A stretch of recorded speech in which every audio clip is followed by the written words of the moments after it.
अभ्यास 105 सरकारी परिपत्रक ज्ञापन परिच्छेद.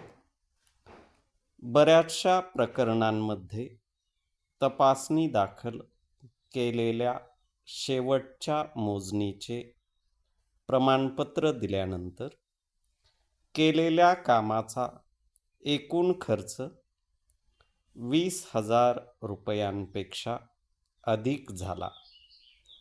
असे असताना सुद्धा अशी मोजणी न करताच कंत्राटदारांना पैसे दिले गेले आहेत, अशी उदाहरणे लेखापरीक्षेनंतर शासनाच्या नजरेस आली आहेत.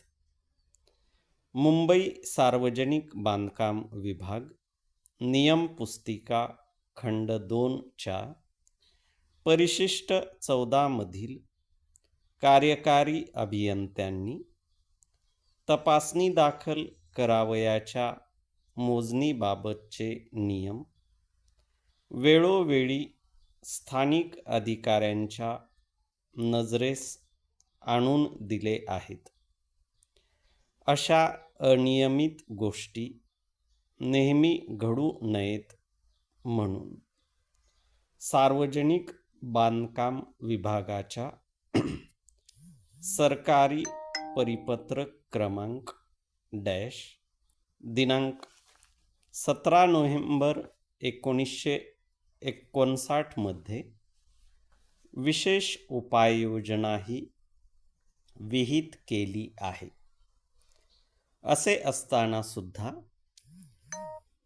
कोणत्या ना कोणत्या कारणामुळे कार्यकारी अभियंत्यांनी अशा मोजणीच्या आवश्यकतेकडे योग्य लक्ष पुरविले नाही आणि अशा अनियमिततेची प्रकरणे अजूनही सरकारकडे प्रतिवेदित केली जातात, असे दृष्टोत्पत्तीस आले आहे. म्हणून सर्व स्थानिक अधिकाऱ्यांना असा आदेश देण्यात येत आहे की अशा अनियमित गोष्टी यापुढे घडून येणार नाहीत. अशा रीतीने तपासणी दाखल मोजणीबाबतचे नियम काटेकोरपणे पाळले जातील, अशी काळजी घ्यावी.